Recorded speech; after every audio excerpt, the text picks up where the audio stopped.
안녕하세요. 공간 정리 컨설팅 전문가 정희숙입니다. 오늘은 제6강 한 번에 끝내는 주방 냉장고 정리입니다. 주방은 건강과 가장 직결되는 중요한 공간이죠. 주방 정리 왜 힘들까요? 네, 모양도 다르고 용도도 다르고 크기도 다르고 아주 큰 소형 가전부터 아주 작은 조리도구 포크까지 상부장, 하부장, 서랍 무엇을 넣어야 될지 너무 복잡합니다. 주방 정리 왜 해야 될까요? 요리 즐겁게 해야 되겠죠. 요리를 지금 해야 되는데 미역국을 끓여야 되는데 잡채를 해야 되는데 어디 있는지 재료를 못 찾겠어요. 조리도구는 어디 갔지? 못 찾습니다. 주방 정리 진단 한번 해보겠습니다. 자, 우리 집 주방 문제가 있나요? 없나요? 한번 체크해 보셨으면 좋겠습니다. 자, 첫 번째, 나무젓가락 일회용품 많이 모아두었다. 나무젓가락 많이 모아두실 텐데요. 모아두시는 게 문제가 아니라요. 서랍을 채우고 있다는 것이 문제입니다. 자, 두 번째입니다. 매일 사용하지 않는 소형 가전을 꺼내 두었다. 세 번째, 식기류는 항상 건조대 위에 올려져 있다. 네 번째, 꿀병, 잼병, 중용기를 많이 모아 두었다. 다섯 번째입니다. 식탁 위에는 항상 잡동사니가 올려져 있다. 그래서 상을 펴고 식탁에서 식사를 못하고 TV 보면서 식사하신다는 분들을 굉장히 많이 만나게 됩니다. 자, 여섯 번째입니다. 식사 후 설거지는 바로 하지 않고 한꺼번에 한다. 자, 일곱 번째입니다. 주방용품은 꺼내놓고 사용해야지 편하다고 생각한다. 제가 정리를 하러 가면 많은 분들의 정리적 모습은 어떠냐면 싱크대 위에 다 쓰는 용품은 다 나와 있어요.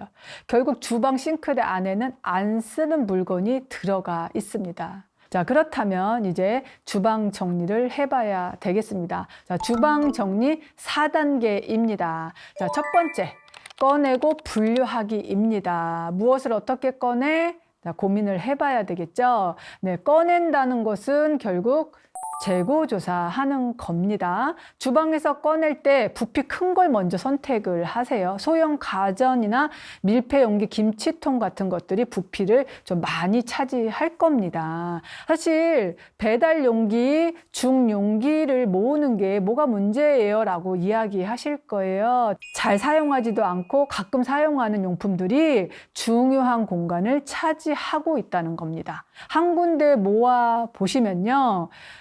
이렇게 많았나? 이거 안 쓰는 거 왜 가지고 있었지? 이런 생각을 아마 하시게 될 거예요.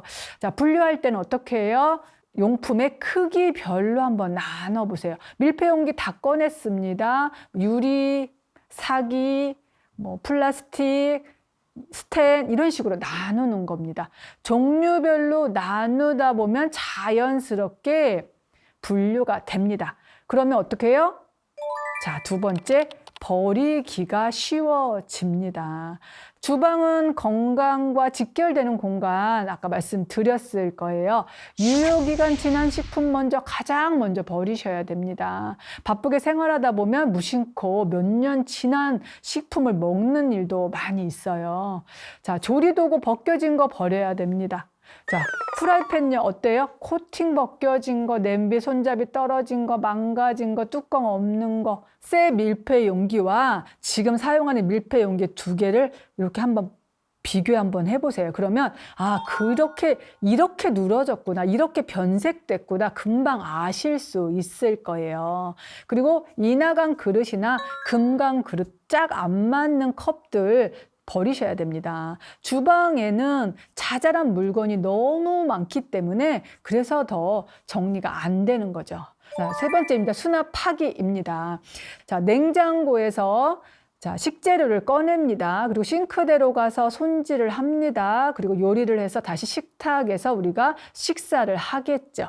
그래서 주방에서는 무엇보다도 수납할 때 동선이 제일 중요합니다. 네, 수납할 때는 수납 공간을 먼저 정하셔야 됩니다. 내가 양념을 넣을 때 이 공간에 넣어야지, 냄비를 이 공간에 넣어야지 정하는 겁니다. 그 다음에 수납 방법을 정하셔야 돼요. 근데 수납 공간도 정하지 않고 수납 방법도 선택 안 하고 일단 우리는 넣습니다. 그래서 자꾸 뒤엉키는 겁니다. 자, 볼과 채반, 채망은 어디다 두면 좋을까요? 재료를 물로 씻고 다듬습니다. 네, 개수대에서 사용을 하겠죠. 그러면 당연히 개수대 아래 공간에 넣으면 좋겠죠. 다음은 컵은 어디에다 수납할까요? 네, 물을 마셔야 되겠죠. 네, 정수기 근처입니다. 정수기 근처에 또 무엇을 수납하면 좋을까요? 네, 차 종류, 영양제 이렇게 수납하면 됩니다. 밀폐 용기는 어디에 수납하면 좋을까요? 네, 요리를 해서 반찬을 해서 담으면 되겠죠? 가열대 근처입니다. 근데 가열대 근처 또 뭐가 있으면 좋을까요? 조미료입니다. 후라이팬 두면 좋겠죠? 냄비류도 두면 좋겠죠. 네, 하부장과 상부장의 물건의 종류를 나누어서 수납만 하는 규칙만 있어도 훨씬 더 정리가 편해집니다. 자, 식기류는 어디에 수납하나요? 자, 싱크대 상부장에 둘 겁니다.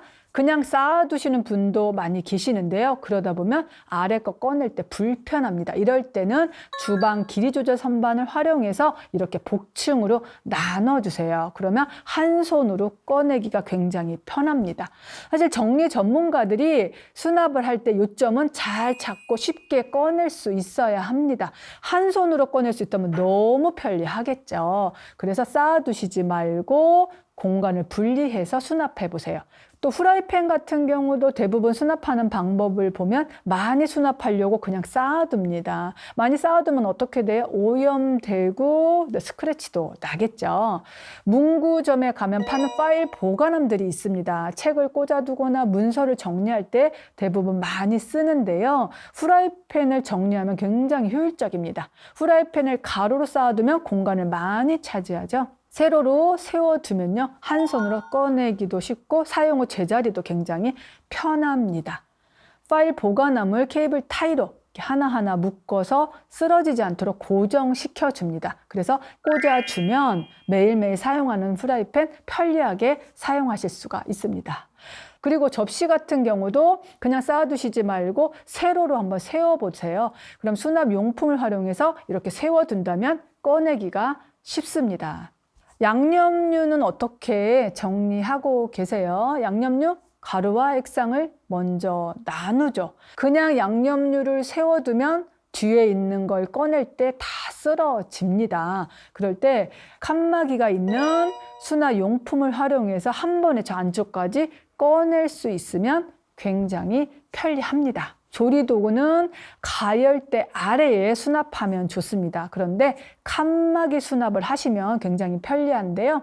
박스나 우유곽도 괜찮습니다. 우유곽을 잘라서 칸막이를 만들어서 조리도구도 국자는 국자끼리, 뒤집개는 뒤집개끼리, 이렇게 집게는 집게끼리 나누어서 수납을 해주면 서랍을 딱 열었을 때 한 번에 찾기 쉽고 사용하기 편리하겠죠. 네, 수저, 포크, 젓가락도 마찬가지입니다. 대부분 수저, 젓가락, 포크를 설거지한 후 그냥 꽂아두고 계속 거기서 사용하시는 분들이 굉장히 많으세요. 그래서 저는 서랍 공간에 나무젓가락, 쓰레기 봉투 쌓아놓지 마시고 수저, 젓가락, 포크 물이 빠지면 서랍에 넣고 사용해보세요. 그러면 훨씬 더 깔끔하게 잘 사용하실 수가 있습니다.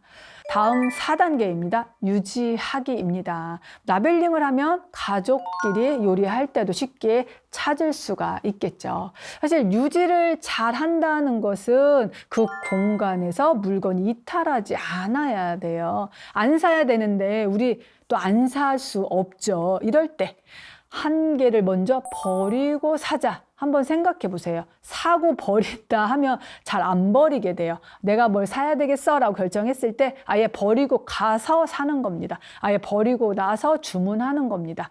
그리고 수납 장소, 수납 방법을 꼭 먼저 정하시고 사는 것도 중요합니다. 그러다 보면 아유, 사지 말자. 내가 몇 번이나 쓴다고. 이렇게 물건을 절제할 수 있게 됩니다.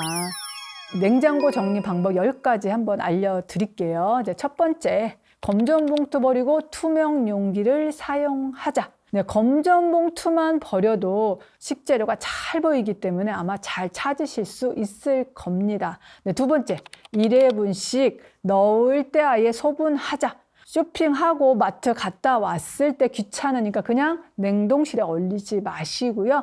귀찮더라도 1회분씩 한번 먹을 만큼 소분해 주세요. 그렇게 습관화만 돼도 아마 냉장고 식재료 유효기간 지나서 못 먹는 게 훨씬 더 줄어들 겁니다. 그리고 냉장고는 선반 형식으로 되어 있기 때문에요. 한번 쌓아두면 아래쪽에 있는 건 거의 잘 찾을 수가 없습니다. 그래서 서랍식으로 한번 만들어 보세요. 적절한 수납용품을 활용해서 투명이면 좋습니다. 안쪽까지 꺼낼 수 있도록 한번 사용해 보시면 좋을 것 같고요. 자, 냉장고 식재료 얼릴 때 선반에 넣을 때도 세로 수납입니다. 서랍식 수납을 할 때 세로로만 소분해서 넣어준다면 쉽게 꺼내고 잘 찾을 수 있습니다. 자, 다섯 번째, 종류별로 나눠주세요. 사실 냉장고 정리든 주방 정리든 모든 정리 핵심은 종류별입니다. 종류별로 그 한 칸에 한 종류의 식재료만 둔다. 그걸 꼭 기억하시면 좋을 것 같습니다. 자, 여섯 번째입니다. 유통기한을 라벨링하기. 유통기한을요, 나중에 하시지 말고 아예 구매한 날에서 아예 언제까지 이렇게 적어두는 것도 아주 중요합니다. 사왔을 때는 기억이 나지만 몇 달 지나고 나면 내가 이걸 언제 샀더라 기억이 안 나는 경우가 굉장히 많이 있습니다. 자, 일곱 번째는 냉장고 70%만 채우자입니다. 냉장고를 냉창고로 생각해서 100%, 150% 채우는 경우도 굉장히 많아요. 사실 냉장고 정리가 힘든 이유는 너무 많은 식재료를 많이 넣어놨기 때문입니다. 냉장고를 너무 믿는 것도 저는 문제라고 생각합니다. 냉장고 안에도 곰팡이가 생깁니다. 냉장고 안을 너무 꽉 채우지 마세요. 네, 여덟 번째입니다. 선입, 선출입니다. 우리 식재료를 구입했을 때 먼저 사온 것을 먼저 드셔야 되는데 계속 먼저 사온 건 계속 뒤로 계속 밀립니다. 그렇게 하시지 말고 먼저 사온 걸 자꾸 앞으로 꺼내고요. 지금 사온 걸 뒤로 넣어주세요. 그래서 오래된 거 먼저 빨리빨리 먹을 수 있도록 선입, 선출을 지켜주세요. 아홉 번째, 자유공간을 만들자입니다. 자유공간은요, 한 공간 정도를 좀 비워두면 좋아요. 한 공간을 비울 수 없다면 냄비 하나 정도 들어갈 정도의 공간을 남기면 좋습니다. 왜 여름에 찌개를 끓였는데 다 먹진 않았는데 이거를 또 작은 냄비에 옮겨? 너무 귀찮아 하시는 분 많으실 거예요. 이럴 때는 자유 빈 공간이 있다면 냄비 통째로 넣었다가 다 드시면 그때 치우시면 됩니다. 자, 열 번째입니다. 한 달에 한 번 정기적으로 정리하자. 아예 비우는 날을 정해 보셔도 좋습니다. 한 달에 한 번 정도 정해서 주기적으로 관리하는 것도 냉장고 정리를 잘 할 수 있는 비법입니다. 네, 오늘 냉장고 주방 정리 알려드렸습니다. 앞으로 가족들과 함께 즐거운 주방에서 즐겁게 생활하셨으면 좋겠습니다. 감사합니다.